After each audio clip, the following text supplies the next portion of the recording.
जय हिंद दोस्तों। मापक यंत्र में इससे पहले की क्लास में मैं पढ़ा था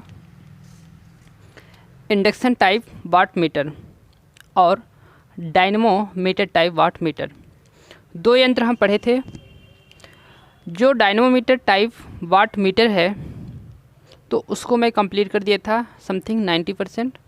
उसमें 2-3 लाइन हमको बताना रह गया है। इसके बाद हम उसकी जो त्रुटि होती है तो उसको हम पूरा करेंगे और एक नया इंस्ट्रूमेंट जो आपका होता है एनर्जी मीटर, ऊर्जा मीटर, जो आप सभी के घरों में लगा होता है, उस ऊर्जा मीटर के बारे में हम पढ़ेंगे। तो डायनमो मीटर टाइप इंस्ट्रूमेंट में कुछ लाइन रह गई थी तो उसको हम पूरा कर दें। उसमें जो स्केल होती है वह होती है यूनिफॉर्म होगी और उसमें जो हम डैम्पिंग यूज किए थे तो वो डैम्पिंग होगी आपकी एयर कोर। यदि हम उसमें मैग्नेटिक फील्ड यूज किए हैं तो फिर एयर में हमारी मैग्नेटिक फील्ड अच्छी नहीं होती, मजबूत नहीं होती, स्ट्रेंथ उसकी सामर्थ्य कम होती है। तो उसमें फिर हम डैम्पिंग जो यूज करेंगे तो वायु अवमंदन की यूज करेंगे, एयर डैम्पिंग यूज करेंगे। तो जो डायनमो मीटर इंस्ट्रूमेंट होता है उसमें हम एयर डैम्पिंग का यूज किए थे। अब उसका हम स्केल की बात किए कि यूनिफॉर्म होता है, परंतु उसमें 80 से 100 डिग्री तक उसका स्केल एक समान होता है, यूनिफॉर्म होता है। फिर 100 से ज़्यादा जैसे ही आगे बढ़ता है तो उसका स्केल कैसा होता है, नॉन यूनिफॉर्म हो जाता है, असमान हो जाता है। तो ये डायनमो मीटर टाइप इंस्ट्रूमेंट की ये विशेषता थी, तो इसको हमने यहाँ पास बताया। और AC/DC दोनों पावर को मेजर करता है, दोनों सप्लाई पर वर्क करता है, ये चीज़ आपको पता थी। कंट्रोलिंग के लिए हमने स्प्रिंग कंट्रोल सप्लाई के लिए भी यूज किया था, वो जाहिर सी बात है आपको इतना पता होगा। अब इसमें हम जो एरर होते हैं, त्रुटि होती हैं, डायनमो मीटर टाइप इंस्ट्रूमेंट में जो त्रुटि होती हैं उन त्रुटि को हम चर्चा में लेते हैं कि डायनमो मीटर टाइप इंस्ट्रूमेंट में जो त्रुटि होती हैं वो कौन कौन सी त्रुटि होती हैं। तो dynamo meter type watt meter, तो इसमें हम देखेंगे एरर में त्रुटि, एरर को हम देखेंगे। तो इसमें जो पहली एरर होती है वो पहली एरर कौन सी होगी, तो इसमें हम पहले एरर देख लेते हैं आपका टेम्परेचर त्रुटि। पहले हम इंडक्शन एरर देख लेते हैं, इंडक्टेंस एरर, इंडक्टेंस एरर। तो ये इंडक्टेंस एरर क्या होता है, इंडक्टेंस एरर को हम देखते हैं। तो जैसे वाट मीटर में मैंने बताया था कि जो dynamo meter type watt meter होता है उसमें जो हम कॉइल यूज करेंगे, कुंडली यूज करेंगे, वह शुद्ध प्रतिरोध की होनी चाहिए। उसमें जो वोल्टेज और करंट का मान है वो एक रेखा में होना चाहिए। वोल्टेज और करंट का मान, शुद्ध प्रतिरोध का मतलब कि वोल्टेज और करंट का जो मान होता है वो एक रेखा में होना चाहिए, ना कि कोई एंगल से यहाँ पास चलना चाहिए। तो वो एक ही रेखा में होना चाहिए, बल्कि वह 0 डिग्री में उसको हम बोलेंगे तो शुद्ध प्रतिरोध का वहाँ पास हम कॉइल को लेंगे। तो फिर उसमें जब शुद्ध प्रतिरोध का कॉइल लेंगे तो उसमें जो इंडक्टेंस होगा, प्रेरकत्व होगा, वो 0 होगा। कितना होगा, वह 0 होगा। तो उसमें इंडक्टेंस क्या होता है, 0 होता है। तो हम जानते हैं कि उसमें जो हमने कॉपर की कॉइल को यूज किया है, इंडक्शन टाइप इंस्ट्रूमेंट में जो कॉपर की कॉइल को यूज किया है, प्रेशर कॉइल हो या फिर करंट कॉइल में, तो उस कॉइल को हम कॉपर को यूज किए हैं। तो उसका हम जानते हैं कि कॉपर में शुद्ध प्रतिरोध वाले मतलब पदार्थ का उसमें गुण नहीं होता, तो उसमें इंडक्टेंस होगा ही। तो इंडक्टेंस उसमें होता ही है, 0 प्रतिरोध 0 इंडक्टेंस उसमें नहीं होता, उसमें इंडक्टेंस की मात्रा होती है। तो इससे फिर इंस्ट्रूमेंट में त्रुटि आएगी, हाँ बिल्कुल त्रुटि आएगी। तो जो कॉपर का हम वहाँ पास कॉयल का यूज किए हैं इंस्ट्रूमेंट, तो उसमें इंडक्टेंस होने के कारण उसमें त्रुटि आ गई। तो उस त्रुटि को हमको अब कम करना है। तो उस त्रुटि को हम कम करने के लिए क्या करते हैं, ये हो गया हमारा यहाँ पास करंट कॉयल और ये हो गई हमारी प्रेशर कॉयल। तो प्रेशर कॉयल ये करंट कॉयल हो गई और यहाँ पास हमने क्या किया, लोड को जोड़ दिया। इसके हम छोटे से डायग्राम में देखते हैं। और यहाँ से हमने क्या किया, सप्लाई दे दिए थे। तो यहाँ से हमने इसको सप्लाई दे दिया था। तो इसके पाठ्यांग में त्रुटि आ रही थी, ये सीसी कॉयल हो गई और ये हो गई हमारी पीसी कॉयल। तो इसके पाठ्यांग में त्रुटि आ रही थी और इसके हम श्रेणी क्रम में क्या जोड़े थे, यहाँ पास प्रतिरोध भी जोड़े थे, जो आपको याद हो। तो अभी इससे पहले की क्लास में मैं बताया था कि प्रतिरोध यहाँ पास जोड़ा है। तो इस त्रुटि को कम करने के लिए हम क्या करते हैं, इस त्रुटि को कम करने के लिए जो यहाँ पास हम श्रेणी क्रम में क्या जोड़े हैं, प्रतिरोध को जोड़े हैं। तो इस श्रेणी क्रम के प्रतिरोध के एक समांतर में हम कैपेसिटर को जोड़ देते हैं। तो इस श्रेणी क्रम के प्रतिरोध के समांतर में हम क्या जोड़ दिए, एक कैपेसिटर जोड़ दिए। और इस कैपेसिटर का जो कैपेसिटेंस होता है वो होता है L/R स्क्वायर, और ये श्रेणी में जुड़ा है इसलिए SE हो जाएगा, श्रेणी में SE हो जाएगा। तो कॉयल के जो श्रेणी में प्रतिरोध जुड़ा है उसके समांतर में जुड़ा है, ठीक है, परंतु श्रेणी वाले प्रतिरोध के समांतर में जुड़ा है इसलिए इसमें SE हो जाएगा। तो उस कैपेसिटेंस का मान इतना होता है, ये आपको इससे पहले भी बताया गया है और अभी भी मैं बता दिया। तो इतने प्रतिरोध के, इतने कैपेसिटेंस के मान के कैपेसिटर को हम इसके समांतर में जोड़ते हैं। इससे इंडक्टेंस जो त्रुटि होती है, प्रेरकत्व एरर त्रुटि होती है, तो ये समाप्त हो जाती है, ठीक है। तो यहाँ पास ये चीज़ आपको याद रखना था।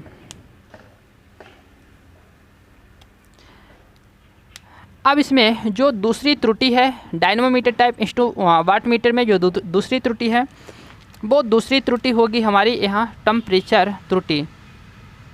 तो दूसरी जो त्रुटि होगी वो टेम्परेचर एरर होगी। तो ये तापक्रम त्रुटि, तो तापक्रम त्रुटि इससे पहले भी बताया गया था, वोल्ट मीटर में भी बताया था, फिर भी एक बार इसमें बताना ज़रूरी होता है इसलिए इसमें भी बताएंगे हम। तो यहाँ तापक्रम त्रुटि क्या होगी, तो ये जो प्रेशर कॉयल होती है, तो प्रेशर कॉयल है, इसमें डायरेक्ट ही वोल्टेज मिल रही है। तो इसमें जो तापक्रम के परिवर्तन होने से मेटल का गुण ही होता है कि उसमें परिवर्तन हो जाता है। तो कॉपर का ये प्रॉपर्टीज होता है कि उसमें तापक्रम परिवर्तित होने से उसके प्रतिरोध में परिवर्तन हो जाता है। तो यहाँ पास उसके प्रतिरोध में परिवर्तन होगा तो फिर धारा का मान में भी परिवर्तन होगा और इससे त्रुटि वहाँ पास उत्पन्न हो जाएगी। तो उस त्रुटि को हमको कम करना होता है। तो उस त्रुटि को कम करने के लिए हम क्या करते हैं, ये हमारी हो गई करंट कॉयल और यहाँ पास ये हो गई हमारी पीसी प्रेशर कॉयल। तो इस त्रुटि को हम कम करने के लिए क्या करेंगे, इस त्रुटि को कम करने के लिए इसके जो प्रेशर कॉयल होती है तो इसके हम श्रेणी क्रम में क्या जोड़े थे, एक वायर जोड़े थे जो शुद्ध, यहाँ पास जो वायर जोड़े थे ये प्रतिरोध हम जोड़े थे। तो इस प्रतिरोध को हम किस धातु से बनाते हैं, तो मैग्नीन से बनाते हैं। इस प्रतिरोध को हम क्या बनाते हैं, मैग्नीन से बनाते हैं, मैग्नीन से बनाते हैं, जो बोले थे शून्य ताप गुणांक की होती है। तापक्रम परिवर्तित होने से इसके प्रतिरोध में परिवर्तन नहीं होता, वो धातु मैग्नीन होती है। और इस वायर का फिर हम क्या नाम दिए थे, तो इसका हम वायर का नाम दिए थे स्वयं रेजिस्टेंस, इसका हम नाम दिए थे। तो इसको हम स्वयं रेजिस्टेंस नाम दिए थे। तो ये सीसी हो गई और ये पीसी हो गई। तो प्रेशर कॉयल के श्रेणी क्रम में हम स्वयं वायर को जोड़ देंगे। स्वयं का नाम आते ही आपको टेम्परेचर के बारे में संबंध उसका रिलेट कर लेना है। ये आपको समथिंग तीसरी बार मैं यहाँ पास बता रहा हूँ कि स्वयं का नाम आते ही सीधे टेम्परेचर से इसका संबंध होता है। स्वयं वायर हम जोड़ते हैं किसके लिए, तापक्रम त्रुटि को ख़त्म करने के लिए हम जोड़ते हैं स्वयं वायर। तो प्रेशर कॉयल के हम श्रेणी क्रम में यहाँ पास जोड़ दिए स्वयं वायर को। अब इसमें जो नेक्स्ट त्रुटि होती है, तो आपकी एक त्रुटि होती है जो डायनमोमीटर टाइप इंस्ट्रूमेंट हम यूज़ किए हैं तो इसमें जो मैग्नेटिक फील्ड हम बना रहे हैं, एयर कोर में बना रहे हैं, तो वो ज़्यादा हाई नहीं है, उच्च सामर्थ्य की नहीं है। तो फिर इसमें बाहर से आने वाले मैग्नेटिक फील्ड भी इसको प्रभावित करेंगे, जिसको हम बोले थे स्ट्रे मैग्नेटिक फील्ड। तो स्ट्रे मैग्नेटिक फील्ड को हम पथभ्रष्ट मैग्नेटिक फील्ड, पथभ्रष्ट चुंबकीय क्षेत्र बोले थे। तो वह चुंबकीय क्षेत्र क्या करता है, उस पाठ्यांक को त्रुटि पहुंचाता है। तो पाठ्यांक को त्रुटि पहुंचाता है, तो उसके लिए हम क्या करेंगे कि यहाँ पास तीसरी जो त्रुटि होगी तो होगी आपकी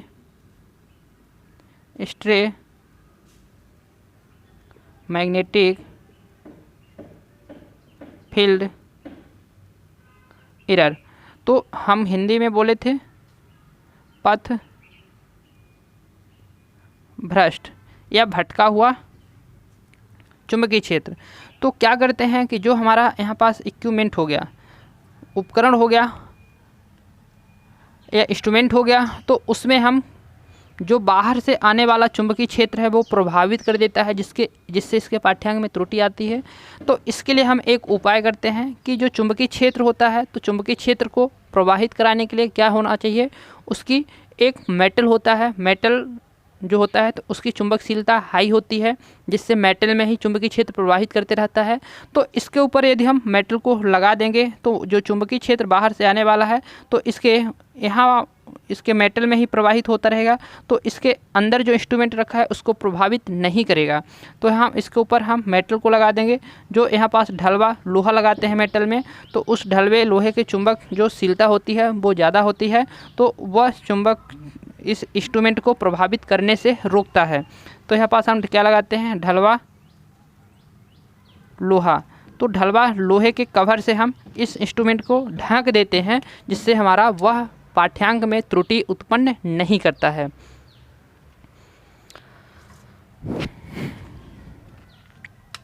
तो ये हमारा तीसरा हो गया। और चौथा, इसमें डायनमोमीटर टाइप इंस्ट्रूमेंट में चौथा जो त्रुटि होती है वो कौन सी त्रुटि होगी। यह त्रुटि महत्वपूर्ण है, जो एक गलती से होती है। यदि बच्चा IIT में कहीं भी कैसे भी एक्सपेरिमेंट कर रहा है तो उस एक्सपेरिमेंट के दौरान ये गलती हो जाती है, जो आपके लिए इंटरेस्टिंग होगा कि यह आखिर कैसे होता है, तो इससे क्या हो जाता है। तो इसमें जो कनेक्शन त्रुटि होती है, तो कनेक्शन त्रुटि ये भी एक त्रुटि होती है। तो कनेक्शन त्रुटि में क्या होता है, चौथे नंबर पे हम आएंगे कनेक्शन त्रुटि। तो कनेक्शन त्रुटि हम लेते हैं, यहाँ पास 2 वाट मीटर को लेते हैं, 2 वाट मीटर लेते हैं। पहले कंडीशन में 1 वाट मीटर हमने लिया और उसको हम कुछ इस प्रकार से जोड़ दिया, इस प्रकार से हमने जोड़ दिया। तो ये हमारी करंट कॉइल हो गई और ये हमारी प्रेशर कॉइल हो गई। इसको हमने जोड़ दिया इस प्रकार से, ठीक है, और यहाँ से हमने लोड को लगा दिया। अब जब हम इस प्रकार से जोड़े हैं तो इसमें क्या होगा, और दूसरे तरीके से हम कैसे जोड़ सकते हैं, इसको हम थोड़ा सा इरेज करें तो, मिटाएं तो, दूसरे तरीके से हम कैसे जोड़ सकते हैं। ये हो गई हमारी करंट कॉइल, ये हो गई हमारी प्रेशर कॉइल। तो यदि हम इस वाले तार को हम क्या जोड़ दिए, पहले जोड़ दिए, प्रेशर कॉइल के तार को हम पहले जोड़ दिए, तो इस प्रकार से हो गई। यदि हम प्रेशर कॉइल के तार को, इस वाले तार को हम यहाँ ना जोड़कर इस वाले तार को हम यहाँ जोड़ते हैं, बाद में जोड़ते हैं, तो इसमें क्या अंतर आता है, इन दोनों में अब हमको अंतर को समझना है।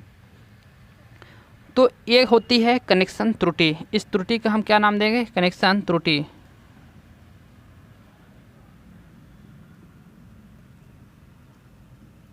कनेक्शन एरर, तो इसका हम नाम देते हैं कनेक्शन त्रुटि, कनेक्शन एरर।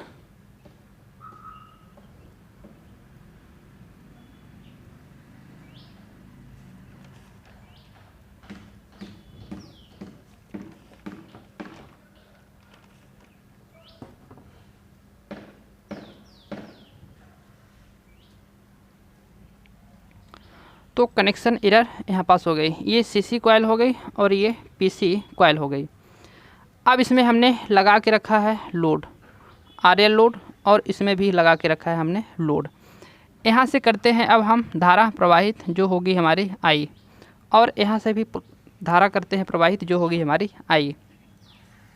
धारा यहाँ से I जो प्रवाहित होगी तो दो भागों में डिस्ट्रीब्यूट हो जाएगी, एक IP मतलब प्रेशर कॉइल में और एक IC यानी करंट कॉइल में। तो यहाँ पास IP प्रवाहित होगी, IP होगी जो प्रेशर कॉइल में, और यहाँ से जो प्रवाहित होगी वो IC होगी करंट कॉइल में। इधर लोड को धारा आएगी तो इसको हम बोलेंगे IL, लोड को धारा आने वाली IL धारा होगी। यहाँ भी क्या होगी, I धारा ही होगी, पहले करंट कॉइल में प्रवाहित होगी, फिर इसके बाद हमारी यहाँ से धारा डिस्ट्रीब्यूट हो जाएगी, एक लोड साइड जाएगी और एक प्रेशर कॉइल साइड जाएगी। तो इधर लोड साइड जाने वाली धारा को IL और इधर साइड आने वाली धारा को IP, लेकिन इससे पहले हमारी धारा कहाँ आएगी, IC में आएगी, करंट कॉइल में आएगी। तो दो प्रकार से ये हो गई हमारी धारा। अब इसमें जो धारा होती है तो धारा प्रवाहित हो रही और इसको मिलने वाली जो यहाँ पास हमने वोल्टेज अप्लाई किया, V वोल्टेज अप्लाई किया इसके मध्य में, तो इसके मध्य में वोल्टेज भी मिलेगी। तो समांतर में देखेंगे तो इसके मध्य में भी वोल्टेज भी ही मिलेगी। यहाँ भी वोल्टेज क्या मिलेगी, भी ही मिलेगी। इसके समांतर में देखें तो वोल्टेज यहाँ से हमने अप्लाई किया था तो वोल्टेज इसके भी समांतर में भी ही मिलेगी। तो हम अब इसकी देखेंगे टोटल शक्ति क्या होती है। टोटल शक्ति इसमें हमारी ज़्यादा इस क्या देख रहे हैं, एक त्रुटि देख रहे हैं, कनेक्शन त्रुटि देख रहे हैं ना।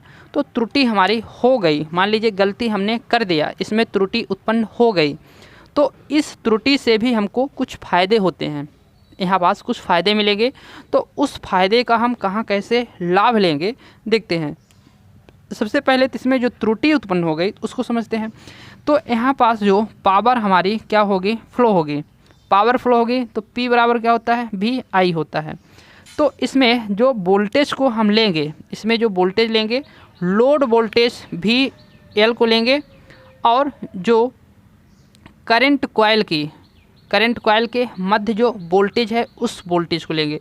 तो इसके मध्य में जो वोल्टेज होगी उस वोल्टेज को लेंगे, तो यहाँ VC नाम देंगे। वोल्टेज इसके मध्य में जो होगी तो VC का नाम देंगे।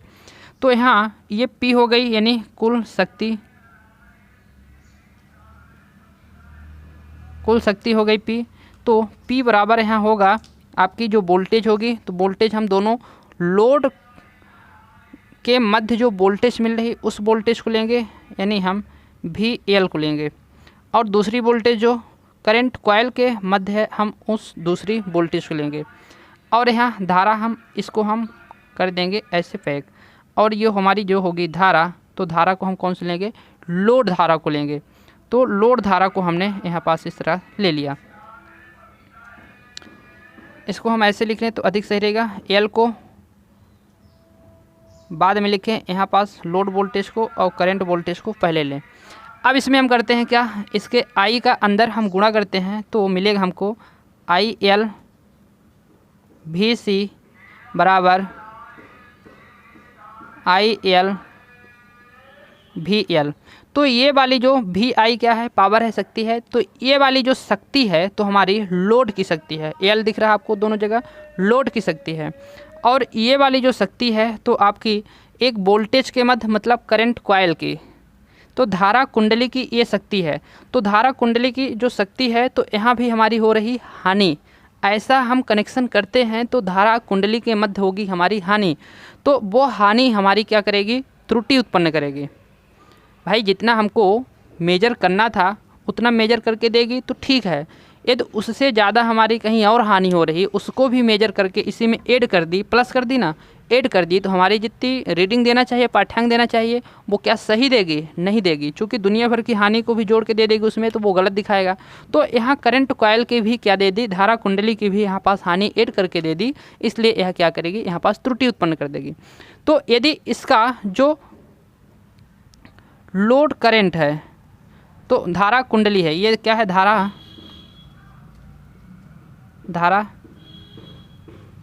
कुंडली में हानि। तो IL VC क्या है, धारा कुंडली में हानि, प्लस लगा दिए, और ये क्या है, लोड में प्रयोग हुई हानि। तो ये क्या है, लोड यानी भार में प्रयोग भार में प्रयोग शक्ति है। VI क्या है? पावर। ये क्या है? शक्ति है। तो भार में प्रयोग शक्ति और ये धारा कुंडली में हानि।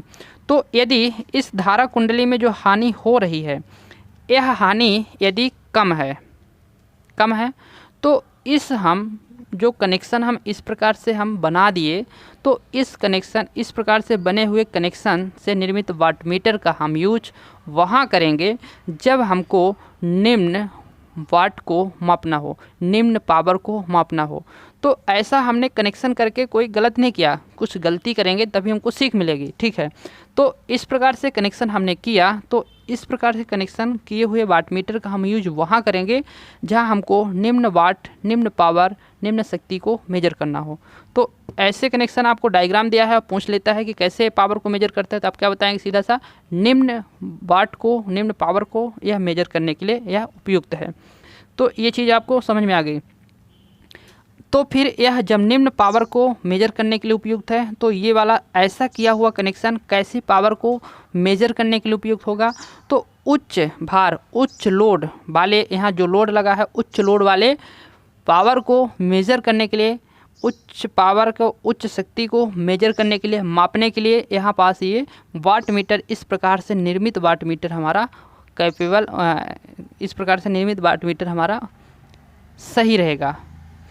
तो ये वाला हम सीधे से अब इसको सब छोड़ के ये हम समझते हैं। पास हमको जो याद रखना है कि इस त्रुटि में क्या होती है? निम्न हानि होती है।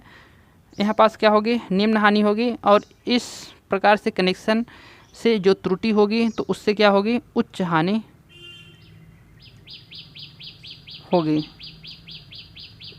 लेकिन इस वाले जो हम वाटमीटर की यूज करेंगे, कहाँ यूज करेंगे? इस वाले वाटमीटर की यूज करेंगे जहाँ उच्च भार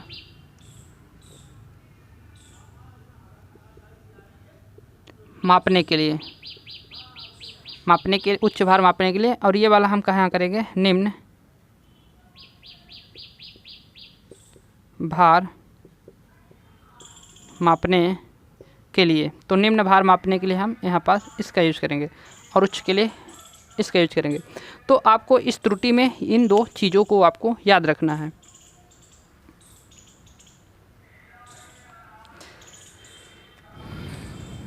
ओके, तो ये डायनेमोमीटर टाइप वाटमीटर में ये त्रुटि होती है जो आपको यहाँ पास याद रखना है। ये त्रुटि यहाँ पास होगी ख़त्म, इतनी ही त्रुटि होती है। अब हम नया इंस्ट्रूमेंट स्टार्ट करेंगे। यहाँ पास ऊर्जा मीटर, जो आपके पढ़ने की जो एक ऊर्जा होती है ना, उसी प्रकार से पावर की भी जो ऊर्जा होती है, तो उस ऊर्जा को हम मापेंगे कि भाई पावर की ऊर्जा जो हम अपने घरों में लगाते हैं एनर्जी मीटर, उसके अंदर कैसे कार्य होता है, कैसे वर्किंग प्रोसेस होती है, उसको भी समझना हमको। तो उसको हम देखेंगे। बाकी ये आप नोट कर लिए होंगे और समझ भी लिए होंगे। तो चलिए हम देखेंगे ऊर्जा मीटर को। ये डायनेमोमीटर का खेला हुआ ख़त्म यहाँ पास। अब देखेंगे हम ऊर्जा मीटर को।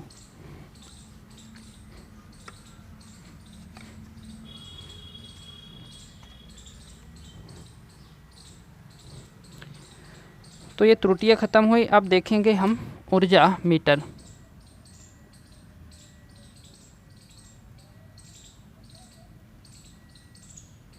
एनर्जी मीटर, ऊर्जा मीटर। तो ऊर्जा मीटर से हम क्या समझेंगे, क्या होता है ऊर्जा मीटर? तो वाट को मापने के लिए वाट मीटर का यूज़ किए हैं। अब यहाँ पास हम ऊर्जा को मापने के लिए हम ऊर्जा मीटर का यूज करेंगे कि भाई हम अपने घर में, ठीक है, कितने वाट के बल्ब लगाए थे, टोटल हम कितने वाट का वहाँ पास सर्किट है, उसको हम मापने के लिए हम वाट मीटर का यूज कर लिए। अब उस बल्ब के द्वारा कितनी ऊर्जा खपत हो रही है, उसको मापने के लिए हम यहाँ पास ऊर्जा मीटर का यूज करेंगे।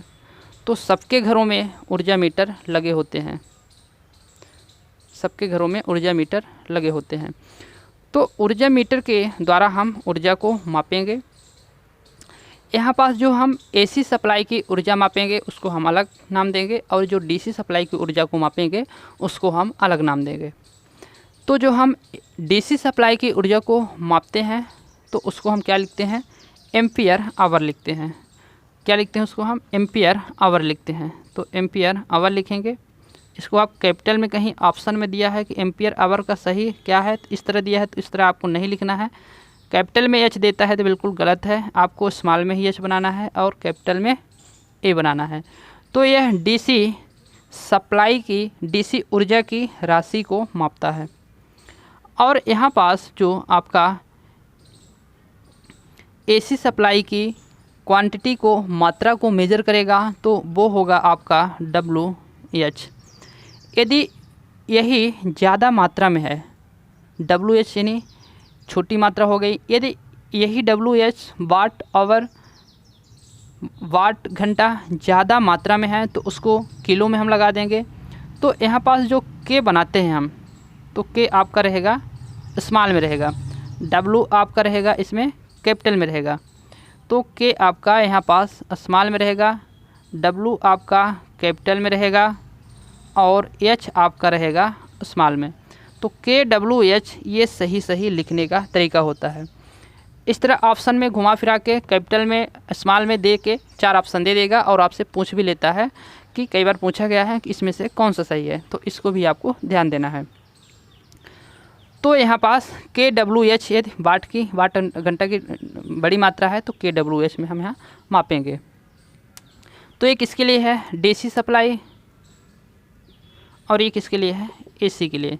तो एसी के लिए जो हम वाट मीटर मेजर करके देता है वो एम्पियर आवर में देता है, एम्पियर आवर में देता है AH में, और वाट आवर में देता है डीसी के लिए। तो ये हो गया हमारा ऊर्जा मीटर। अब देखेंगे कि जो ऊर्जा मीटर होता है वो किस प्रकार का यंत्र होता है। तो जैसे हम वाट मीटर की बात किए थे तो हम 3 ऑप्शन आपको दिए थे, 3 प्रकार से हमने पढ़ा था। पहला तो संकेतक सूचना मापी अर्थात इंडिकेटिंग टाइप। दूसरा जो पढ़े थे रिकॉर्डिंग कहें तो अभिलेखन टाइप। तीसरा जो पढ़े थे तो इंटीग्रेटिंग अर्थात समाकलन, उसी को शुद्ध हिंदी में बोले तो एकीकृतन।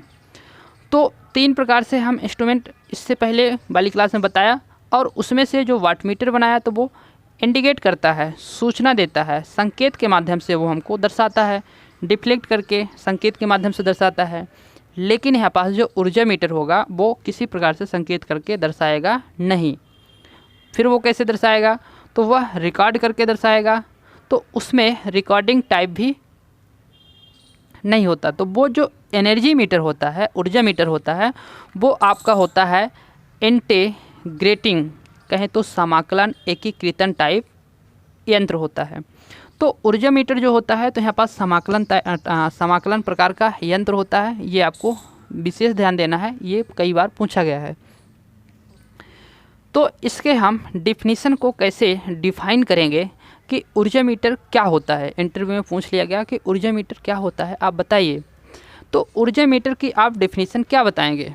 तो जो यहाँ पास ऊर्जा मीटर है तो वो कोई ऊर्जा को जब मापता है तो उसका एक क्या होगा, टाइम ड्यूरेशन होगा, समय अंतराल होगा। तो यहाँ पास हम AH लगा दिए हैं, मतलब सॉरी, यहाँ पास हमने AH लगा दिया। AH से क्या तात्पर्य है, आवर यानी घंटा, एक समय को डिनोट करता है। तो उस घंटे के दौरान, उस समय के दौरान कितनी ऊर्जा को मापा गया है उसको बताएगा। तो जो यहाँ पास ऊर्जा मीटर का हम डिफिनीशन बोलेंगे तो क्या बोलेंगे, तो इसमें हम पहले डीसी की बात करें तो विद्युत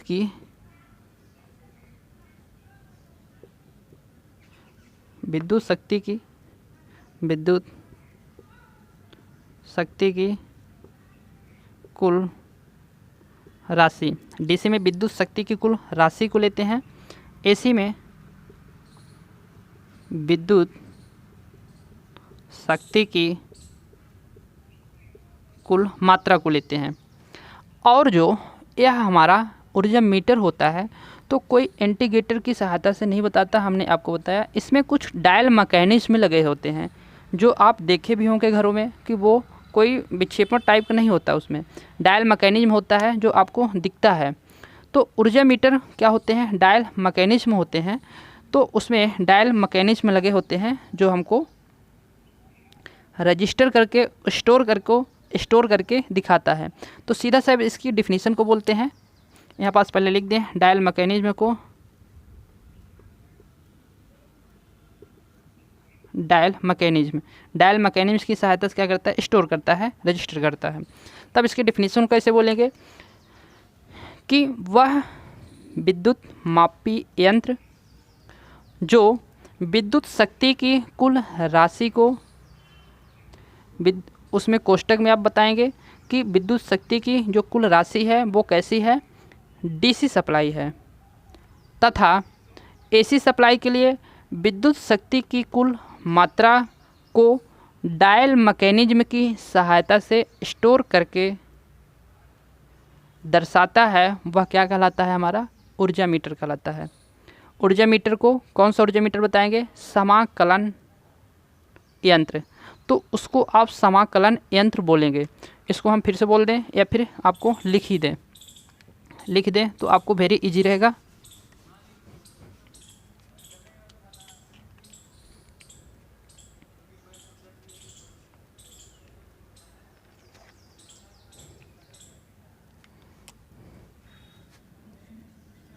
इसको हम लिखेंगे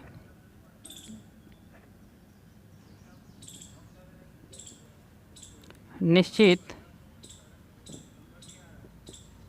समय के दौरान दिष्ट धारा की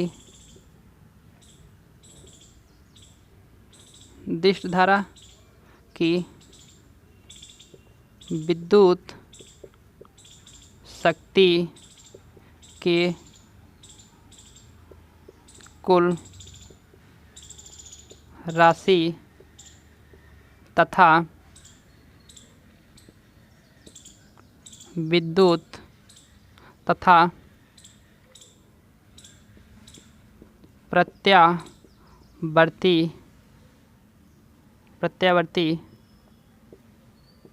धारा की विद्युत शक्ति की कुल मात्रा, यहाँ पास हमने क्या लिया है, राशि लिया है, यहाँ पास मात्रा लिया है। विद्युत शक्ति की कुल मात्रा को डायल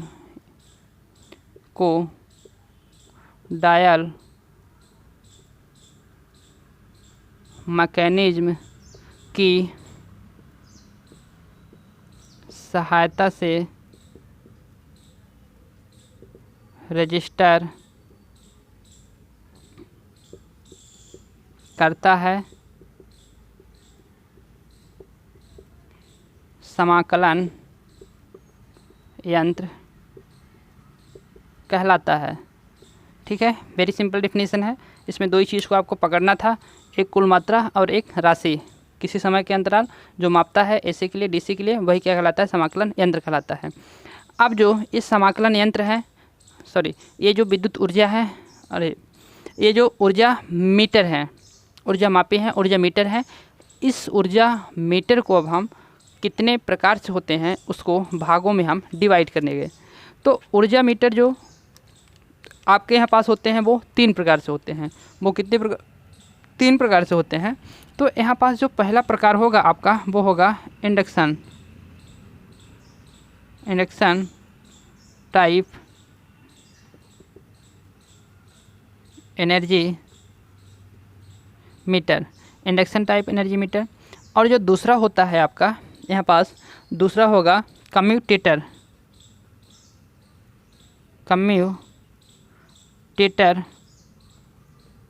टाइप एनर्जी मीटर।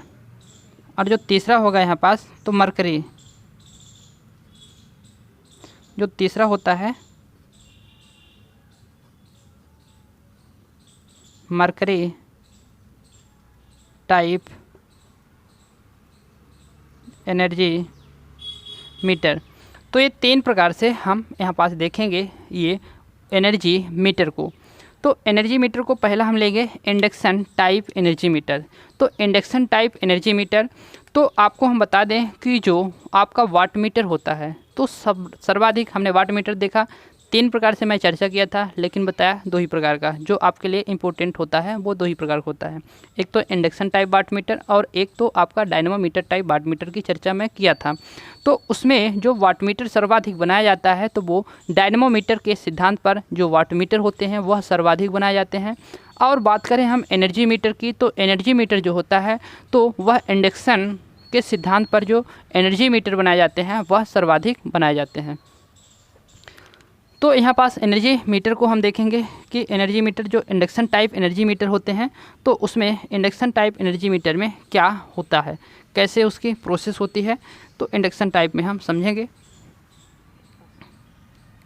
तो यहाँ पास हम अब देखेंगे induction type energy meter.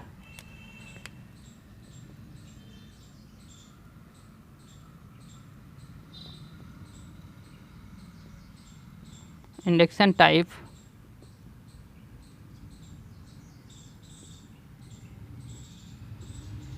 Energy meter, तो प्रेरण प्रकार ऊर्जा मापी। तो प्रेरण प्रकार ऊर्जा मापी ये कैसे होते हैं, कैसे कार्य करते हैं। तो प्रेरण प्रकार जो ऊर्जा मीटर होता है उसको पहले हम एक डायग्राम को बनाते हैं, फिर उसमें से हम समझते हैं कि एक दूसरे को कंपैरिजन करके कि देखते हैं कि जो हमारा संकेतक होता है और यहाँ पास समाकलन होता है, तो उसमें क्या डिफरेंट होते हैं, कैसे कार्य करते हैं, उन चीज़ों को हम समझेंगे।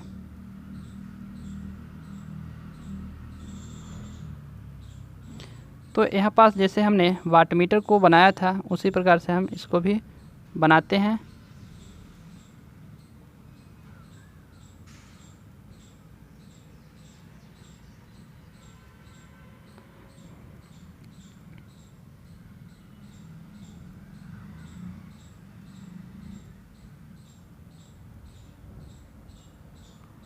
ये हो गया हमारा एल्युमिनियम की डिस्क हो गई, ज्वेल हो गया। यहाँ हम स्प्रिंग का यूज़ नहीं करेंगे, तो स्प्रिंग का यूज हम यहाँ नहीं करते हैं। तो कंट्रोलिंग के लिए स्प्रिंग का हम यूज़ नहीं करेंगे, क्योंकि यह क्या है, इसका सिस्टम दूसरा है। ये होगी हमारी, यहाँ पास से घूमते हुए आएगी हमारी, ये मूविंग सिस्टम का पूरा है। और मूविंग सिस्टम जो होता है तो इस प्रकार से होगा। अब इसमें होगी हमारी प्रेशर कॉइल और करंट कॉइल। तो प्रेशर कॉइल और करंट कॉइल होगी हमारी। तो ये हो गई हमारी करंट कॉइल।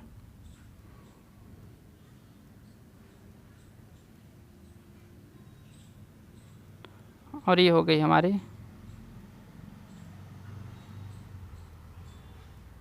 यहाँ से जुड़ गई और ये लोड को चली जाएगी, ये लोड को आ गई। अब इसमें यहाँ से देते हैं सप्लाई को,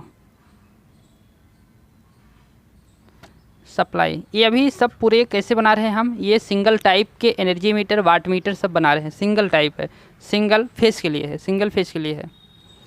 तो इसमें ये हो गई एल्युमिनियम की डिस्क हो गई। और यहाँ हम लगाते हैं एक रिंग को लगाते हैं, इस रिंग की विशेषता हम बताएंगे। रिंग को लगाते हैं और यहाँ हम ये दूसरे भी रिंग को लगाते हैं।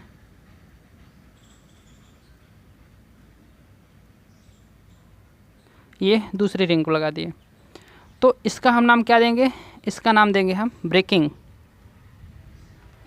तो ब्रेकिंग, इसको तो हम पहले नाम देते हैं पावर फैक्टर कंपनसेटर,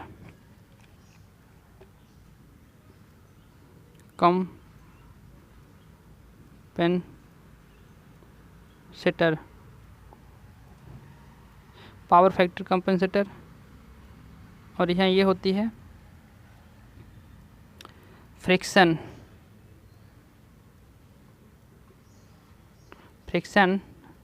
रिंग, तो इसको हम बोलेंगे फ्रिक्शन कंपनसेटर।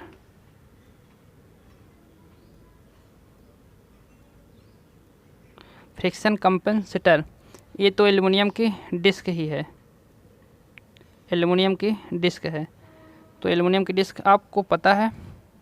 अब यहाँ ज्वेल बेरिंग सो ठीक है, तो इस प्रकार से इसकी हो गई संरचना। अब इसमें हम देखते हैं कि कैसे यह कार्य करता है। तो इसमें कार्य कैसे करता है इसको देखते हैं। तो इस लोड को हम थोड़ा इसके पास में बना देते हैं, उधर हमको जगह की आवश्यकता है। तो जो हमारा इंटीग्रेटिंग टाइप, जो समाकलन टाइप का यंत्र होता है, और जो सूचना मापी टाइप का यंत्र होता है, इन दोनों यंत्र में बहुत ही डिफरेंट है। पहले हम समझते हैं कि जो सूचना मापी टाइप था, जैसे हमने वाटमीटर बनाया था, वो सूचना मापी टाइप था, सूचना मापी। और ये वाला यंत्र जो हम एनर्जी मीटर पढ़ रहे हैं, वो कैसा है, वो एकीकृतन मतलब समाकलन, ये समाकलन है। इसमें क्या अंतर होते हैं, क्या डिफरेंट होते हैं। तो इसमें से हम क्या करते हैं, ये धारा को प्रवाहित करते हैं। सप्लाई दिए, धारा प्रवाहित हुई, तो धारा जो प्रवाहित होगी तो वो होगी हमारी आई, और यहाँ पास V/R होगी। प्रेशर कॉइल की है तो IP लिख देंगे। तो इसमें क्या होगा, धारा प्रवाही जैसे ही करते थे तो सूचना मापी में क्या होता था, पावर उसमें जैसे हम वहाँ पास वोल्ट मीटर बनाएं, आमीटर बनाएं, या फिर वाट मीटर बनाएं सूचना मापी में, तो उसमें जो डिफ्लेक्टिंग टार्क उत्पन्न होता था उसके डायरेक्टली प्रोपोर्शनल था। करंट अमीटर बनाते थे तो करंट के डिफ्लेक्टिंग टार्क अनुपाती होता था। वोल्ट मीटर बनाते थे तो वोल्टेज के अनुपाती होता था। तो उसमें क्या होता था, डिफ्लेक्टिंग टार्क जो होता था अनुपाती होता था, वोल्टेज हो, करंट हो या फिर पावर हो, तो इसके अनुपाती होता था। लेकिन इसमें क्या होगा, इसमें पावर के अनुपाती होगा क्या, डिफ्लेक्टिंग टार्क।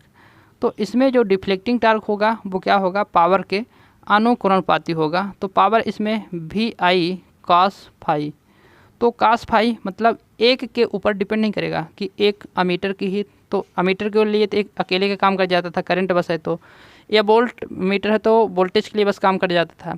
इसमें पूरे के गुणनफल प्रोडक्ट, तो गुणनफल के इसके डिपेंड करेगा, गुणनफल के पूरे को लेना पड़ेगा।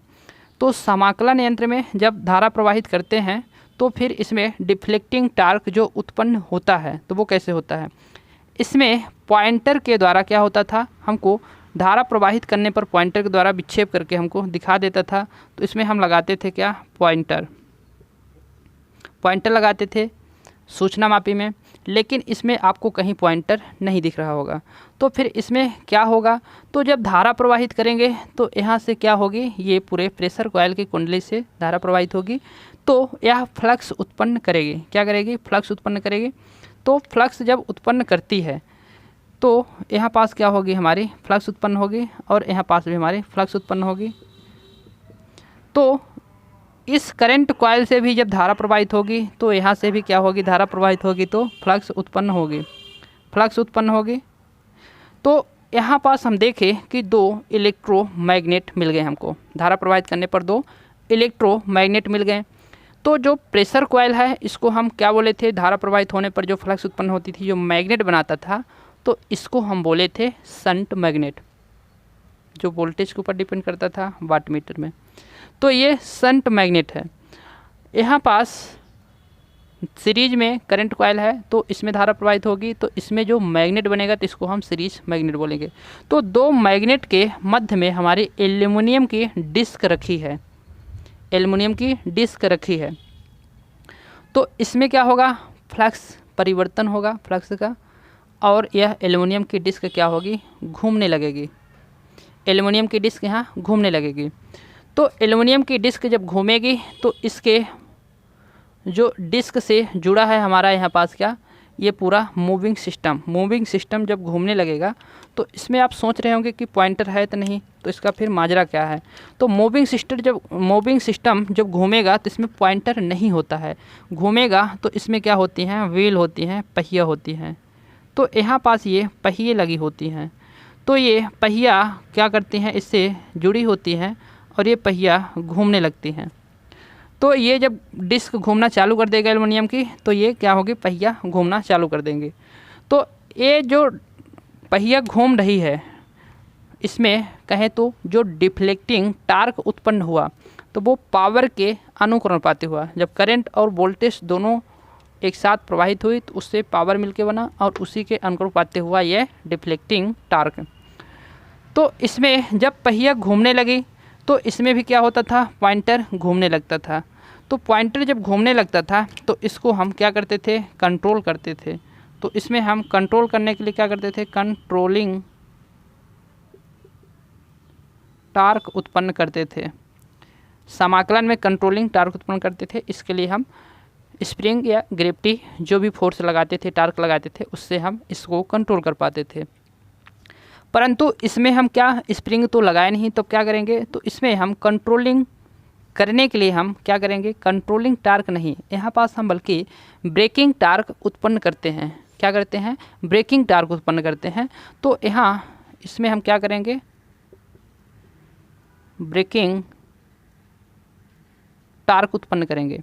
तो फिर ये ब्रेकिंग टार्क इसमें कैसे उत्पन्न होगा, तो ब्रेकिंग टार्क जो उत्पन्न होगा, तो ये जो घूम रही पहिया, वो जो पहिया घूमती है तो उसके घूमने की जो एक दर होगी कि 1 घंटे में कितने चक्कर तुमको घूमना है, वह एक फिक्स रहता है कि 1 घंटे में कितने चक्कर घूमना है, एक फिक्स रहेगा। तो चक्कर की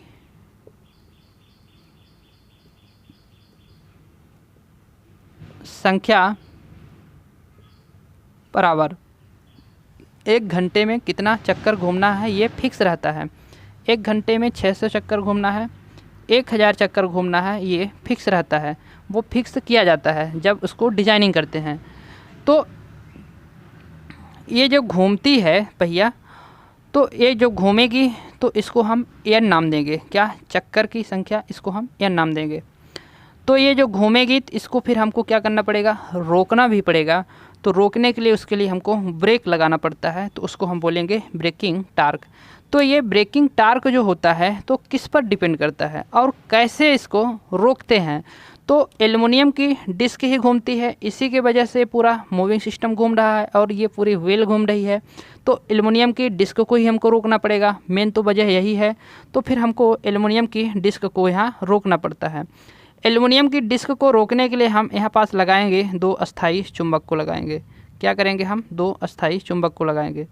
तो ये जो 2 अस्थायी चुंबक हम लगाते हैं इस डिस्क के कहाँ, दोनों ओर।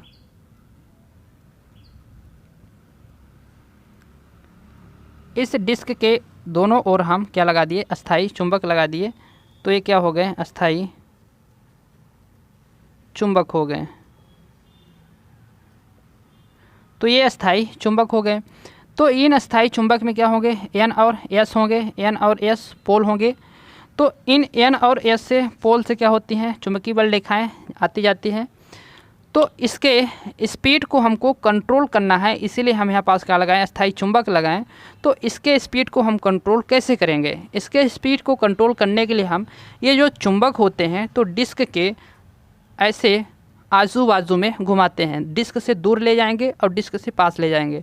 तो इसको जब डिस्क से दूर ले जाएंगे तो इसकी स्पीड कम होगी, डिस्क के पास में लाएंगे तो इसकी स्पीड जब इसको डिस्क से हम दूर ले जाएंगे तो इसकी स्पीड बढ़ेगी, डिस्क के पास में लाएंगे तो इसकी स्पीड घटेगी। तो ऐसे करके हम इसके स्पीड को हम परिवर्तन करते हैं, स्पीड को हम कंट्रोल करते हैं। तो इसमें जो स्पीड कंट्रोल हुआ तो उसको हम किसके ऊपर डिपेंड करता है, तो उसको हम बोलेंगे कंट्रोलिंग टार्क, हम यहाँ पास बोले थे, लेकिन यहाँ पास हम बोलेंगे ब्रेकिंग टार्क। तो जो ब्रेकिंग टार्क होता है तो ये जो फ्लक्स हैं, ये जो फ्लक्स हैं, तो इन फ्लक्स के हम क्या लेते हैं, वर्ग को लेते हैं। और जो इसकी स्पीड है, घूमने की स्पीड है किसकी, इस व्हील को घूमने की स्पीड है, उसको हम n से दर्शाए हैं। और यहाँ पास जो क्या होगी, फ्लक्स एक दूसरे को यहाँ पास n और s फ्लक्स आएगी, काटेगी एल्युमिनियम की डिस्क को। जब एल्युमिनियम की डिस्क घूम रही होगी, यहाँ पास ये मान लेते हैं क्या है, ये पूरा जो सीधा सीधा हमारा दिख रहा शाफ्ट, तो ये शाफ्ट हो गया। अब इसके चारों ओर क्या लगी है हमारी, ये जो हमारी एल्युमिनियम की डिस्क लगी है, तो इसके चारों ओर लगी है। इसको हम कुछ इस प्रकार से दिखाते हैं, जो ऐसे चारों ओर क्या लगी है, घूमती है। तो ये जो डिस्क है एल्युमिनियम की, ये डिस्क जब घूमेगी, तो ये ऐसे डिस्क, ये काला वाला मार्कर घूम रहा है, इसके ऊपर हमने ये क्या लगा दिया, विद्युत चुंबक लगा दिया, अस्थायी चुंबक लगा दिया। अस्थायी चुंबक क्या करेगी, चुंबकीय बल रेखाएं इस चुंबक से, दोनों चुंबक से निकल रही है। तो जब डिस्क घूमेगी, तो ये चुंबक के मध्य में ये रखा है हमारा डिस्क, तो इसमें घूमेगी, तो इसके d∅dt होगा, जिससे हमारी क्या होगी, EMF उत्पन्न हो जाएगा। और इसमें एल्युमिनियम की डिस्क में धारा प्रवाहित होगी। तो उस धारा को जो प्रवाहित होती है, तो वह एडी करंट होती है, भंवर धारा होती है। तो उस धारा के मार्ग में जो प्रतिरोध होता है, तो यहाँ पास उस धारा के मार्ग में प्रतिरोध जो होता है, तो वो R होता है। तो इसमें जो ब्रेकिंग टार्क हमने यूज किया, तो इस चीज़ के ऊपर डिपेंड करता है कि ये ब्रेकिंग टार्क यहाँ पास फ्लक्स के स्क्वायर और घूमने की जो स्पीड है बाय एडी करंट में जो प्रवाहित है, उस प्रवाहित के प्रतिरोध के क्या होता है, व्युत्क्रमानुपाती होता है, ये हमारा ब्रेकिंग टार्क। तो यहाँ पास हम देखते हैं कि ये जो फाई है, तो क्या है, n क्या है और यहाँ r क्या है।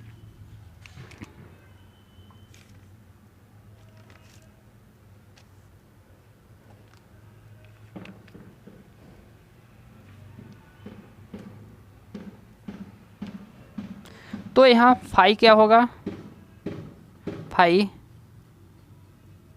ब्रेक मैग्नेट की फ्लक्स को क्या बोलते हैं हिंदी में, अभिवाह। तो अभिवाह।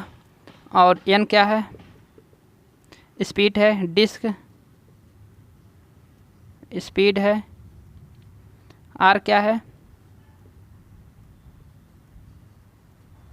ईडी करंट के मार्ग का प्रतिरोध है, एडी करंट के मार्ग का प्रतिरोध है। तो इसके ऊपर डिपेंड करता है ये क्या, हमारा यहाँ पास ब्रेकिंग टार्क। ये ब्रेकिंग टार्क हो गया। तो ब्रेकिंग टार्क जो होता है, तो वो पावर के डायरेक्टली प्रोपोर्शनल, ब्रेकिंग टार्क भी पावर के अनुक्रमानुपाती होता है। जितना पावर फ्लो होगी, उतना ही क्या होगी, यहाँ पास ब्रेकिंग टार्क रुकेगा। कैसे, जैसे पावर हमारी ज़्यादा मात्रा में फ्लो हो रही है, तो यहाँ पास से करंट भी हमारी फिर ज़्यादा मात्रा में जाएगी। करंट ज़्यादा मात्रा में प्रवाहित होगी, तो फ्लक्स हमारी ज़्यादा मात्रा में प्रवाहित होगी। फ्लक्स जब ज़्यादा मात्रा में प्रवाहित होगी, तो यहाँ पास क्या होगा, d∅dt ज़्यादा यहाँ पास उत्पन्न होगी। तो d∅dt की वजह से क्या होगी, इसमें EMF उत्पन्न होगी, और EMF उत्पन्न होगी तो ज़्यादा करंट प्रवाहित होगी, और ज़्यादा करंट प्रवाहित होगी तो यहाँ पास फिर ब्रेकिंग टार्क क्या करेगा, प्रतिरोध क्या करेगा, उसको रोकेगा।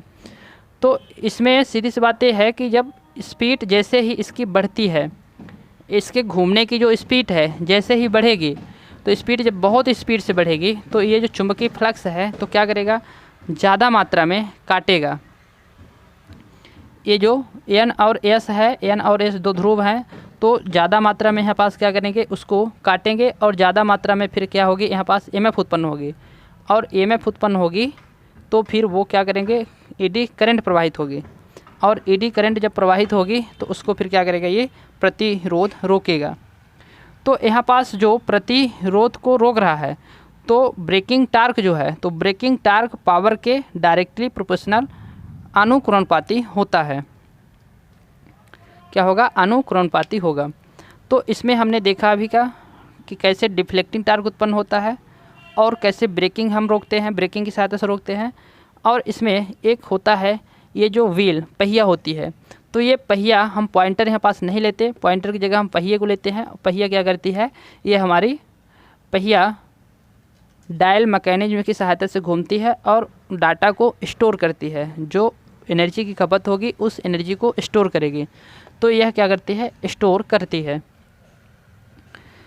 तो इसमें हमने ब्रेकिंग मैकेनिज्म देख लिया और ड्राइविंग मैकेनिज्म देख लिया और डायल मैकेनिज्म देख लिया। ये डायल मैकेनिज्म डायल करके रखती है। 3 मैकेनिज्म हमने देख लिए। अब इसमें क्या होते हैं, कुछ त्रुटि होती है। इस एनर्जी मीटर में कुछ त्रुटि होती है। उन त्रुटि को कम करने के लिए हमने यहाँ पास ये फ्रिक्शन कंपनसेटर लगाया और यहाँ पास पावर फैक्टर कंपनसेटर हमने लगाया। तो वो देखते हैं कि त्रुटि लंबी है, इसकी त्रुटि को हम देखते हैं नेक्स्ट क्लास में, क्योंकि इसका भी लेक्चर लंबा है। आज के लिए इतना ही। अभी तक आप बने रहे मेरे वीडियो में, आपको समझ में आया होगा। तो आपको बहुत बहुत धन्यवाद। मिलते हैं नेक्स्ट क्लास में, नेक्स्ट वीडियो में, नई ऊर्जा के साथ, कुछ नए सीखने के उद्देश्य के साथ। ओके, अभी तक आप बने रहें, इसके लिए बहुत बहुत धन्यवाद।